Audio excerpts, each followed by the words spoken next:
So the developer has just logged on as well. But we don't have all the planning commissioners yet. Oh, okay. So we don't have enough for a quorum just yet. Well, let's see. We have enough for a quorum, I believe. So we have Rod, Chris, John, Okay. and Ryan. Then if we've got a minimum of a quorum, we can start. And then if Harold and Christine, I believe she's not on yet, they can log in. Jeff will not be here. With the stuff going on with the legislature and UDOT, they pulled him into that, so he can't be here tonight.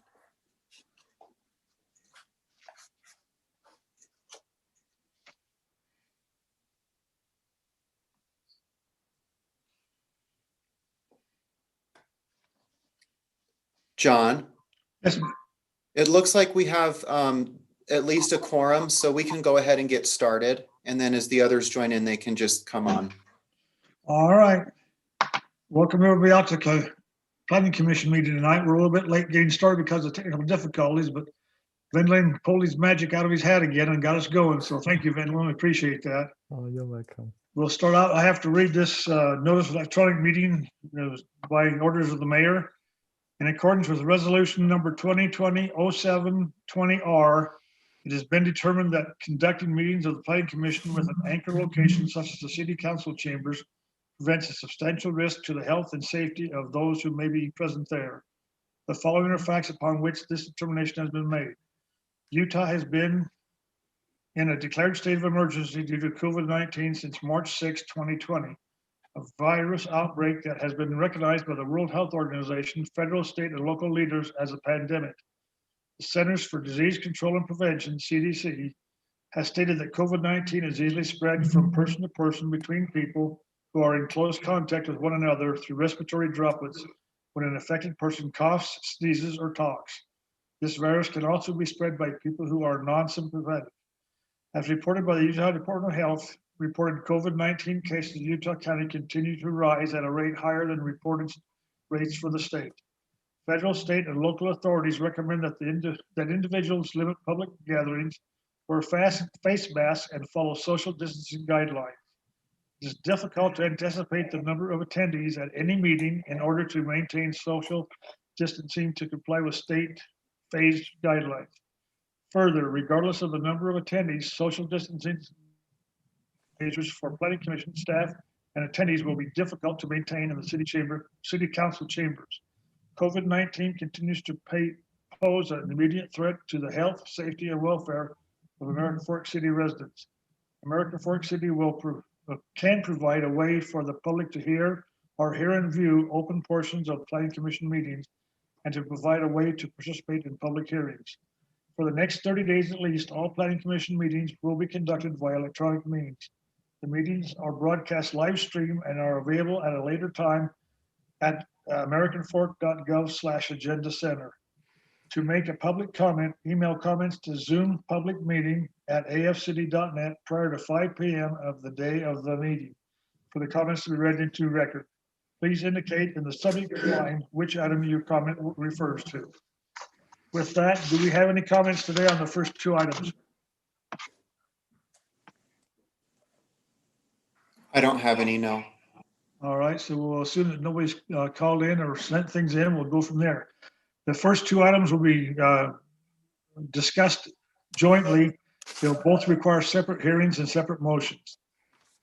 Number one on the agenda, hearing, review, and action on a land use map amendment at approximately 50 East, 100 South, from the low density residential designation to the design industrial designation. Adam, would you lead us in this one, please? Yes, thank you. As you stated, Mr. Chairman, we can discuss these first two items together, although they will take separate votes. The first one is a land use map amendment request, and then the second one is a zone map amendment request. On your screens, you can see the properties. They're just south of 11th South, east of the Boat Harbor Road, kind of mid-block between Boat Harbor Road and First East. And just north of the future alignment for the Vineyard Connector, you can see that as designated as public facilities on the zone map, the property directly to the south. The property directly to the east is zoned RA5. It was annexed a number of years ago and given that zone designation. And then directly east of that is the Amazon distribution and warehouse facility. So it's in very close proximity to that recently constructed site. And the request again before you tonight is to take that or change that designation from low density residential to design industrial. And then again, to change the zone from the R120,000, I believe, to the PI1, which is the planned industrial zone. If that zone map amendment is approved by the council, they will come back before us with a site plan application for an office warehouse facility. They've provided a photo of something similar they would like to construct on this site. The photo is in Lehigh, just off of Mill Pond Road. So I can answer any questions you may have, and the applicant is also here tonight. Do we have any comments or concerns from the commission for Adam?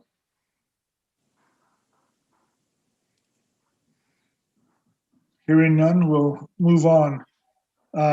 You say the applicant is here with us tonight, Adam? I believe. Yeah, these first two don't require any input really from engineering. So if the applicant is there, if he'd like to explain to us what he has planned and give us his input on this project. Yeah, this is Jake Moran with White Horse Developers. I appreciate you guys getting us on the agenda and letting us bring this up to discuss with you and hopefully get another project here. Currently, as Adam stated, there's a picture that was included in the packet.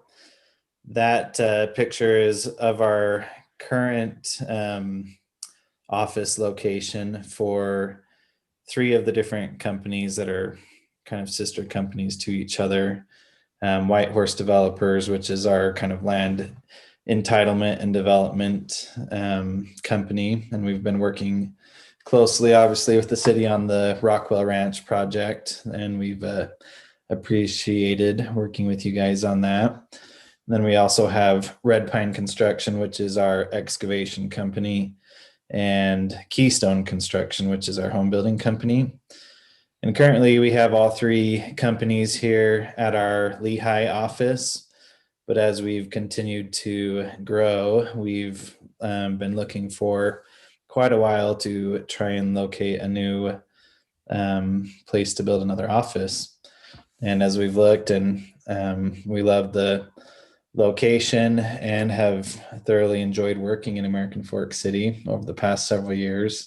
And so as we found this location, we felt it would be a great option for us to build another office warehouse building complex for us to continue to grow into. And so that's roughly, so the picture obviously is our buildings in Lehigh, where we currently are located. And we would envision building something similar to this over there in American Fork. And then upon completion of the first building, we would anticipate moving all 3 of our companies over there to then have those companies in American Fork.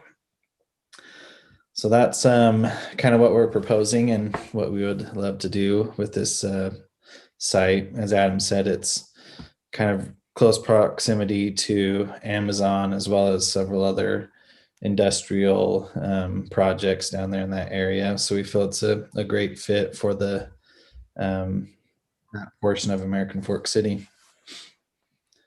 All right, thank you very much for that input. Any questions or concerns from the commissioners for the applicant?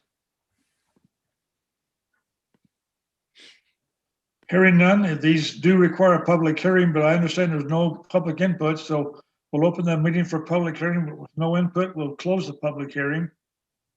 I would like a motion on the land use map amendment only at this time from someone, please.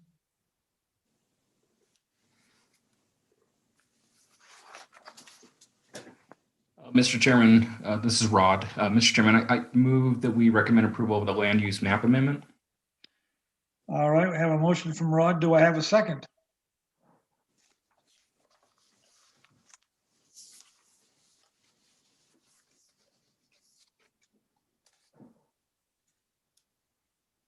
Do we have a second, please?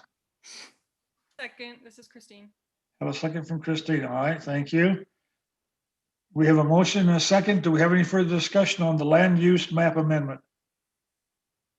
If not, we'll take a roll call vote. Christine, Aye. Rod, Aye. Chris, Aye. Ryan, Aye. Harold?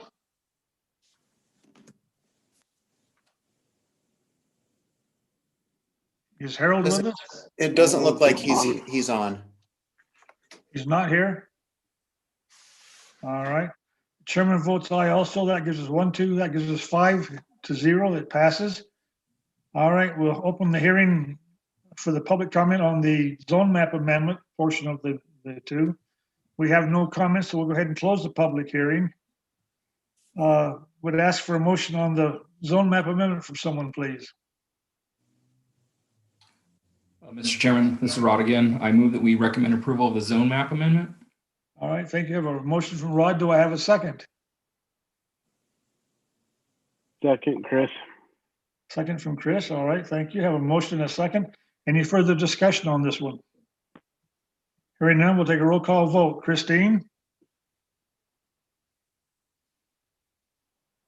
Aye. Rod, Aye. Chris, Aye. Ryan, Aye. Harold is not with us. Chairman votes aye also. Again, it is 5-0. Thank you. Thank you, applicant, for being part of our meeting. Thank you. We appreciate it. Thanks All right.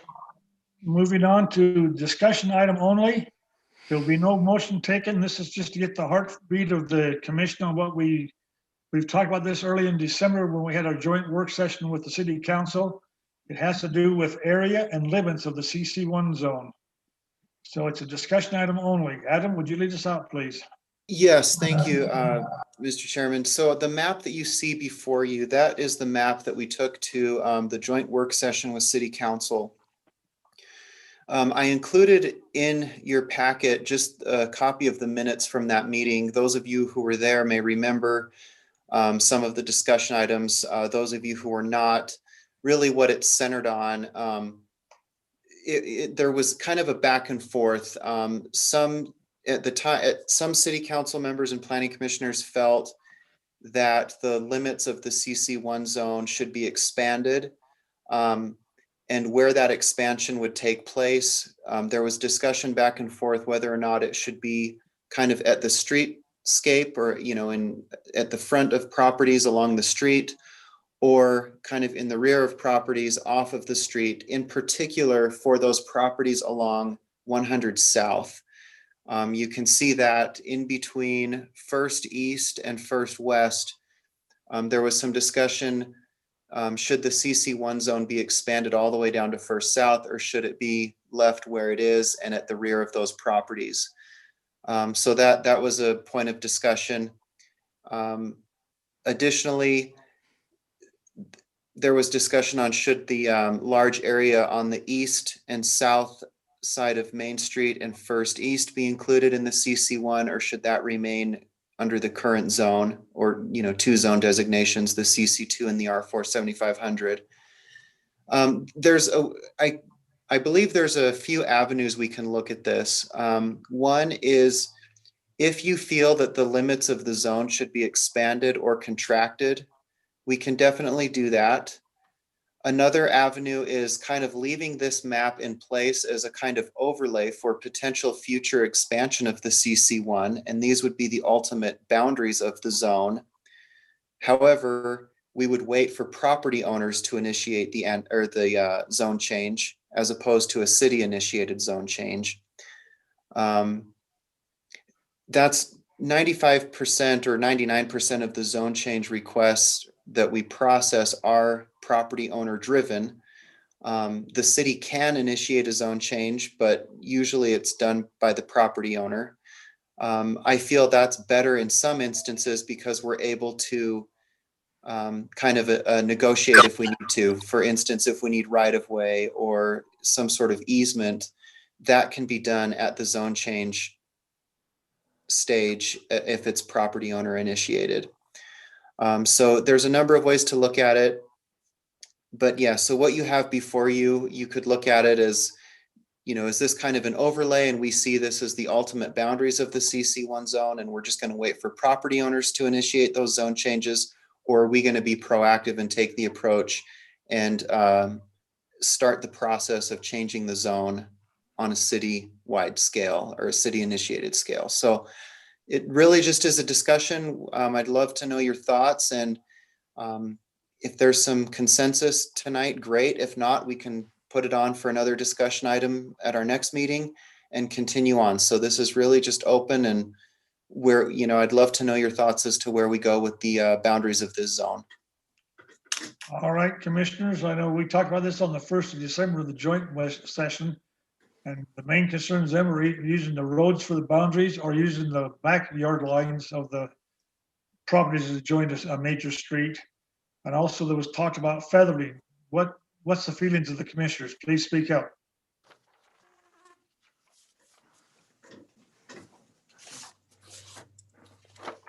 Well, I can at least voice my opinion. I mean, I wasn't at the joint meeting, but it seems to make sense to me that the expansion of the boundaries seems to make sense to, take it to the road rather than back of lots. It seems more uniform that way and consistent with the land use. I think that moving forward with a city initiative and making the zone change, it seems like just waiting for the individual property owner to make the request so that it's done under their terms and when they want it to happen makes sense to me going that direction as well. So. All right, thank you. That's what we need to hear. How about the rest of you? Anything else? I know I expressed my views pretty handily about using the roads at the December 1st meeting. The feathering, I'm not sure about. What about the rest of you? Christine, Rod, Ryan? It makes a lot of sense. What Rob was saying there. I just put myself though, like if I'm on the south side of 100 South in a residential, I get to look across at the CC1 zone, right? And Right. And so there's that aspect that it makes a little bit of sense of having it on the back of the properties. From my perspective there. So I don't know, I could go either way, I think, as I look at those issues. I agree, Chris. I see both sides of this, and I think we all have the tendency to want to make a tidy map and follow, the roads make a really tidy map. But when you're down on the ground and you're living on the south side of 100 South and you're looking across the street at commercial, that it may be a different, if our goal is a tidy map, then we do one thing. But if our goal is, what would make a difference or what would be desirable to the people living on the ground there, I think that hiding the boundary as it is in the backyards still preserves their neighborhood feel on the south side of this CC1 zone, and still allows the commercial to come as far as it can without, coming straight up to their front door. All right, thank you, Christine. What about Ryan or Chris? Has only spoken. Chris and Rod has spoken. About the rest of you? This is Ryan. I'll just reiterate my position from before, but I'm very similar to Christine on this. I think allowing the process to come through the way it just barely did for the property that's on the corner, that northwest corner of First South and First East, is, in my mind, the way it should work, where if an individual wants to change it, great, let's have it changed. But that allows the neighbors to be more involved, to have that conversation. If I was in that home on the opposite side of First South, on the south side, it would be a concern. And some of this proposed section over on right above the R2 7500, those are brand new townhomes or twin homes.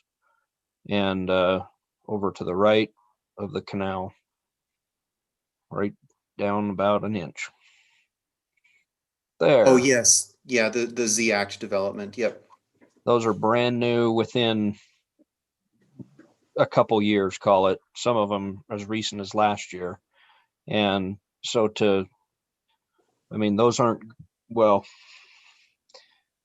I'd be hard pressed to really have a reason to do that in my mind. I just think while there is some niceties to have a really crisp and clean map, I don't know that that's the reality if you're living in one of those homes right there. That's just my opinion. I think that's valid, and thank you everyone for expressing those. There's nothing wrong with leaving the zone boundaries the way they are, but maybe having this overlay to reference.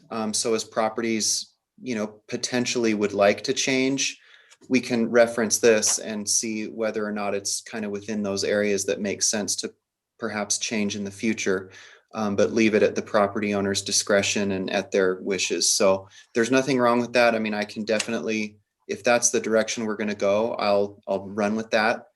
And there's, like I said, either way is going to be just fine. If the boundary isn't changed to the road, doesn't that exclude that zoning at that point on those residential properties at front First South? And so if that zone is needed and you put the overlay, the boundary would almost have to go to the road then, right?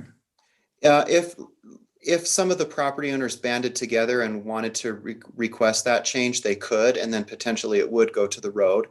But that would be, again, at the property owner's request, not the city changing it. Gotcha. Beforehand.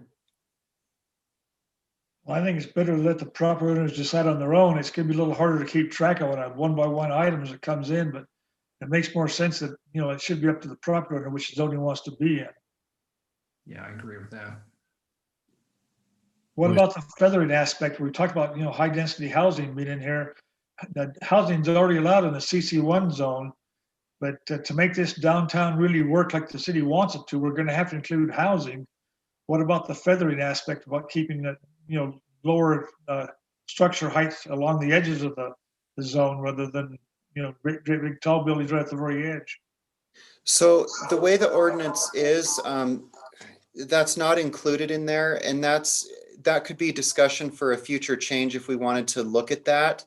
Okay. But when it was approved by the council, that was not in there. That was just left to, as properties develop, we look at that and those come before you, but there was not a requirement to have, X amount of stories at an edge.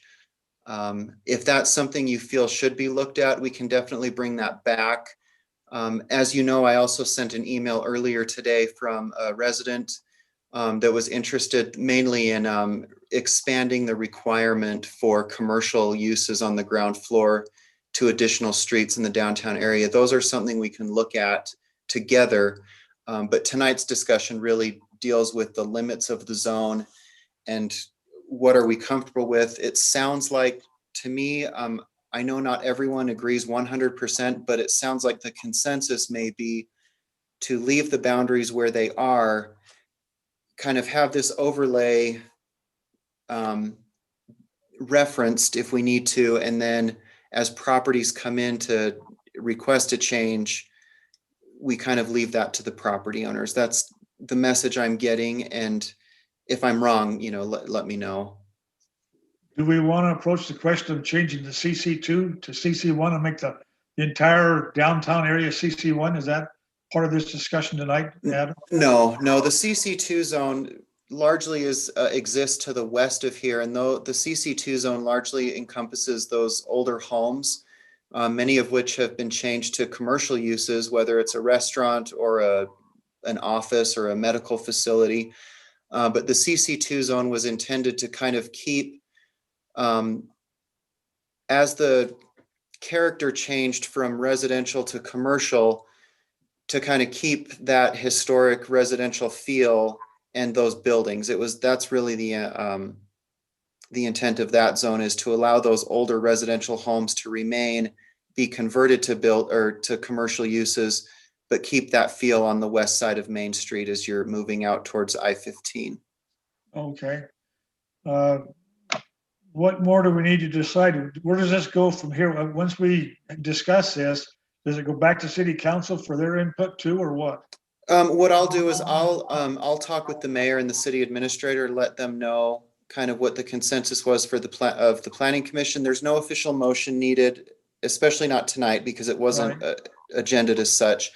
But I'll let them know that, and then they may just give the council an update, and then let the council know what the planning commission, what you as the planning commission have discussed, and you feel that it's best to leave it at the property owner's request for any kind of zone change, and that's perfectly fine too. Now, do we have any citizens that have logged on to talk about that before the discussion tonight, or is it just the planning commissioners? I believe it's just the planning commissioners, but I'm looking and I'm not seeing any. No, just the planning commissioners. Okay. Any further comments or concerns from the commissioners? We've expressed a lot of information, I think, so far, but is there anything else you would like to bring forward to put on the official record for Adam to take forward to the city council and mayor? Tabernacle? Is that? That is currently in the CC2 zone, as are the houses that face First East on the east side of First East. So that is in the CC2 zone. If the church wanted to change it to CC1, I would imagine it would go through just fine, but they seem to be okay with that CC2 zone at the moment. Okay. All right, last chance. Anybody else got anything they want to put on the record? You have sufficient information to take forward to the mayor then, right, Adam? Yep, I do. And if you have anything else, you can always call me. Adam, do we need to talk about the email, or is that? I'll bring it up. So as you know, I did send that email. If that's something, if some of those ideas are things you would like to discuss in a future discussion item, please let me know and we can bring that up. And if it ends up turning into code changes, then we can look at that as well. But if you feel there's merit to some of those, please just maybe email me after the meeting or tomorrow, or give me a call, and then we can agenda that as a discussion item and talk about those in particular if you'd like. All right, anything else? One last call. All right, thank you, Adam. Moving on then to review and action on the election of planning commission officers. Just for the record, I would love to stay right where I am for the foreseeable future. I'm thoroughly enjoying this. We need a motion under some kind of review and action on the election of meeting officers or commission officers.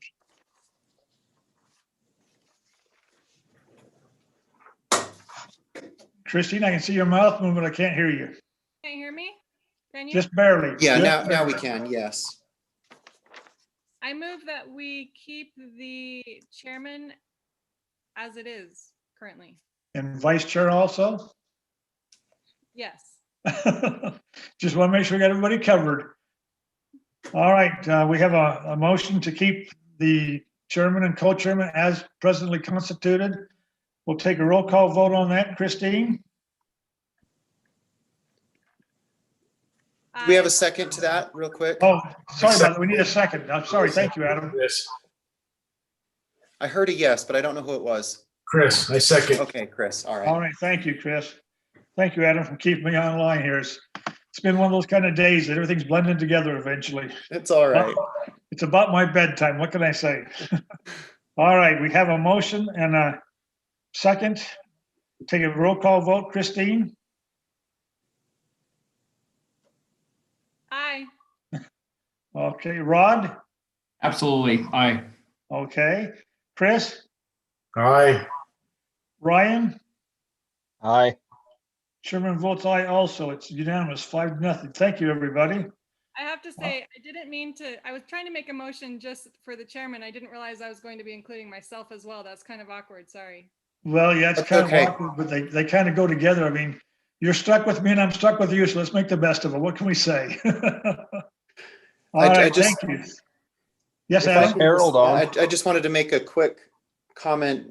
John, you're doing amazing, and Christine, you did really well. Was it last meeting or the meeting before? On the 6th of January. Yeah, you ran with it like you've done it many times. So you guys are doing great. Thank you. Well, we'll just have to keep it up then, right, Christine? I'll do my best. All right, other business. Anybody have any other business they'd like to discuss? I don't have any at this time.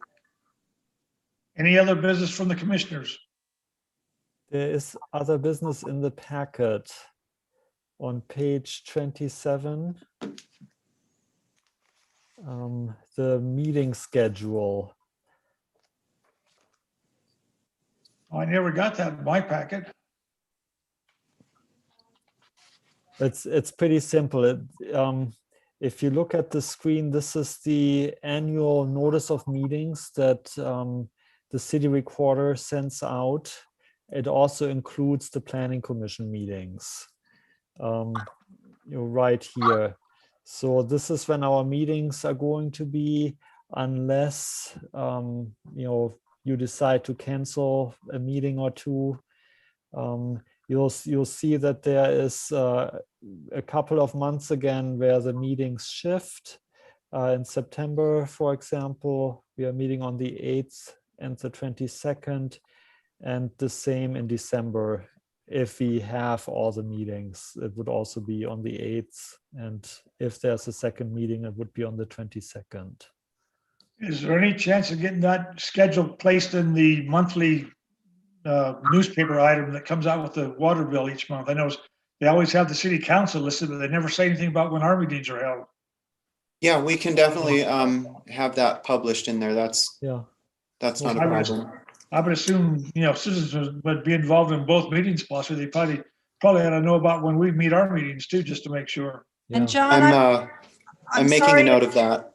Sorry if that didn't get in your paper packet that I brought you. I will email this over to you tomorrow. Okay, that works. That's great. Just so I can kind of schedule them on the road, make sure what's going on, because I notice on August 18th, I'll probably have to be gone again. That's the wife's birthday. That's much more important than my birthday. I better show up for hers or I'd really be in trouble. Yeah. All right. Site plan committee report. Vendeline, what do we have there?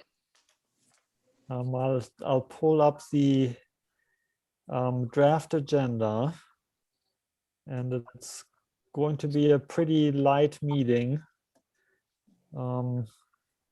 There's a site plan for an accessory structure at 935 East 50 South. And then the continuation of the discussion that the Planning Commission had a couple of meetings ago. You may remember the plat for the Kelton Apartments that moved on to the City Council, and the City Council also felt that the language in the ordinance as it is right now restricts what can be done. And so the instruction was to think about that, and so we advertised it as a code text amendment, and there'll be proposals in there what could be done. Yeah, I've been working closely with the attorney for language on that. The council overall felt the concept was good, and I feel like they felt that it was a good idea and a good concept, but as planning commissioners felt, the language in the code did not allow you to approve it that way. And so the direction we were given is to look at the code and make amendments to allow something like that to potentially work. And so that's what we're doing right now. Basically a housekeeping item then, it sounds like. Yeah. All right. Yeah. All right. Anything else, Vendeline? No, that was everything. All right. Moving on to The meeting schedule. Is there a motion there for that? There Oh, is, no, if there's you- not one needed. It's, if you want to, you can. It's not, don't know that it's a must, but you can if you like. Well, it's part of other business, so it doesn't really need a motion, I suppose. It's just the publication of the dates for the public to be aware when we hold our meetings, right? Yeah, and sometimes those change, just as the council meetings will change at times. Right. They Depending on when- usually, yeah. Depending on when the first day of the month comes down on a Wednesday or not, usually what messes is always up, isn't it? Mhm. Yeah. And then if it's really close to a holiday, whether that's Thanksgiving or Christmas, the council usually eliminates one Right. they of those usually- meetings in especially November and Christmas. December. Especially the one in December for Christmas. Mhm. All right, if we don't need a motion, let's carry on and move on to the minutes, review and action on the minutes of the January 20th, 2021 Planning Commission regular session. Do I have a motion on the minutes, please?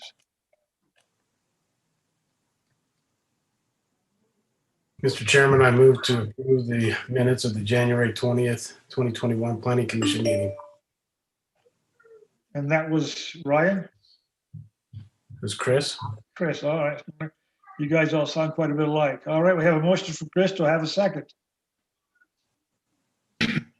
This is Ryan. I'd like to second that motion.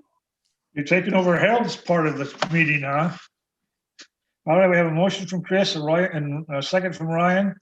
Take a roll call vote. Christine, Aye. Rod, Aye.